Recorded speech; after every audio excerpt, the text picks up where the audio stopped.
Shah news में आपका इस्तकबाल है। ताज़ा तरीन खबरों के लिए देखते रहिए शाह न्यूज। ఈరోజు ఎంతో పవిత్రమైన దినోత్సవం. ముఖ్యంగా స్వాతంత్రోద్యమంలో కీలక పాత్ర పోషించిన ఘట్టం క్విట్ ఇండియా మూమెంట్. ఆగస్ట్ 8, 1942 రోజు ఈ క్విట్ ఇండియా అంటే మనకు స్వాతంత్రం సిద్ధించడానికి 5 సంవత్సరాల ముందు ఈ క్విట్ ఇండియా మూమెంట్ను మహాత్మా గాంధీ గారు స్టార్ట్ చేయడం జరిగింది. అహింసా మార్గం ద్వారా స్వాతంత్రం సాధించాలనే లక్ష్యంతో ఆ రోజు ఈ క్విట్ ఇండియా మూమెంట్ను జాతిపిత మహాత్మా గాంధీ గారు మొదలుపెట్టడం జరిగింది. ముఖ్యంగా చెప్పాలంటే ఈరోజు స్వాతంత్రం సిద్ధించినాక మనం అందరం కూడా ఈ స్వాతంత్రాన్ని ఆస్వాదిస్తున్నామంటే దానికి ప్రధాన కారణం ఈ క్విట్ ఇండియా మూమెంట్ అని చెప్పేసి ఈ సందర్భంగా తెలియజేస్తూ ఉన్నాం. ముఖ్యంగా ఆ రోజు కాంగ్రెస్ పార్టీ నాయకులు పెద్ద ఎత్తున స్వాతంత్రోద్యమంలో పాల్గొని స్వాతంత్రాన్ని సాధించి ఈరోజు భారతదేశం ఇంత సుభిక్షంగా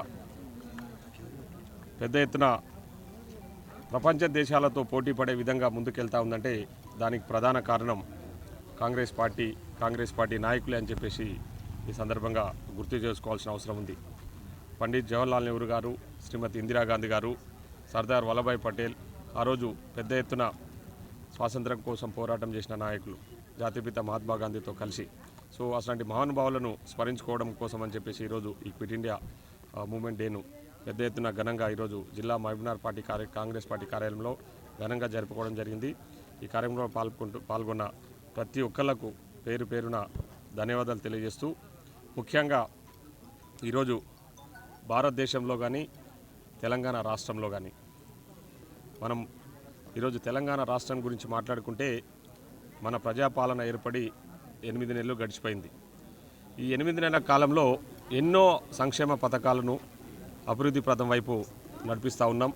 ముఖ్యంగా ఇచ్చిన 6 గ్యారెంటీలను కూడా చాలా గొప్పగా అమలు చేస్తున్న ఘనత ఈరోజు కాంగ్రెస్ పార్టీకే దక్కుతుందని చెప్పేసి సందర్భంగా తెలియజేస్తా ఉన్నాం. ముఖ్యంగా ఇచ్చిన మాట నిలబెట్టుకోవడం కోసం అని చెప్పేసి మేము అహర్నిశలు కష్టపడుతూ ముందుకెళ్తా ఉన్నాం. దాంట్లో భాగంగా మీకు అందరికీ కూడా తెలుసు, రైతులను ఈ రాష్ట్ర రైతులను కాపాడుకోవాలి, వాళ్ళకి ఇచ్చిన మాట నిలబెట్టుకోవాలన్న ఆలోచనతోన రైతు రుణమాఫీని చాలా గొప్పగా భారతదేశంలో ఏ రాష్ట్రంలో జరగని విధంగా తెలంగాణ రాష్ట్రంలో ఈరోజు రైతు రుణమాఫీ చేయడం జరిగింది. లక్షలోపు రుణాలన్నీ కూడా మాఫీ అయినాయి. అదేవిధంగా 1,50,000 రుణాలు కూడా మాఫీ చేసినాం.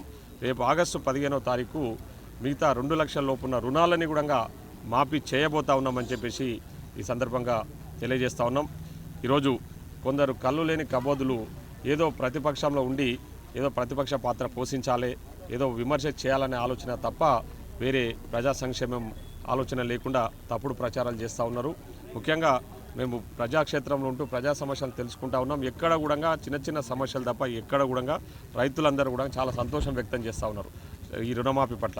కాబట్టి ప్రతిపక్షాలు చేసే ఆరోపణలు ఏవైతున్నాయో ఈరోజు టీఆర్ఎస్ కానీ టీఆర్ఎస్ వాళ్ళ గురించి మీకు అందరికీ కూడా తెలుసు. వాళ్ళు ఇచ్చిన హామీలు ఏవి నెరవేర్చినందుకే ఈరోజు ప్రజలు వాళ్ళకు బుద్ధి చెప్పారు. ఈరోజు బీజేపీ వాళ్ళు బయలుదేరిండ్రు. నేను అడుగుతా ఉన్నా, ఈరోజు ఈ రాష్ట్రం నుంచి 8 మంది ఎంపీలను, అదేవిధంగా 8 మందిలో 2 మంత్రులుండి బీజేపీ మన ప్రవేశపెట్టిన బడ్జెట్లో ఈ రాష్ట్రానికి ముఖ్యంగా మన మహబూబ్నగర్ జిల్లా కూడా ₹1 కూడా తీసుకురాని వ్యక్తులు ఈరోజు తిరంగా జెండాని ఆ జెండా అని చెప్పేసి పట్టుకొని తిరగడానికి ప్రయత్నం చేస్తూ ఉన్నారు. మీ మాయమాటలు నమ్మే పరిస్థితుల్లో లేరు. ఎందుకంటే మన జరిగిన ఎంపీ ఎన్నికలలో ఏదో దేవుడి పేరు చెప్పి రాముని పేరు మీద ప్రజలను మోసం చేసి ఓట్లు వేయించుకోవడానికి ప్రజలకు అర్థమైంది. ప్రజలు సంక్షేమ పథకాల విషయంలో మీరు పూర్తిగా విఫలం చెందినరు.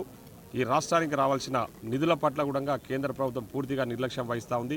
ఈరోజు పాలమూరు జిల్లా కూడా గుండు సున్నా చూపించిన బీజేపీ పార్టీకి ప్రజలు 100% బుద్ధి చెప్పడానికి సిద్ధంగా ఉన్నారని చెప్పేసి తెలియజేస్తూ మరొకసారి యావత్ ప్రజానీకానికి క్విట్ ఇండియా దినోత్సవ శుభాకాంక్షలు.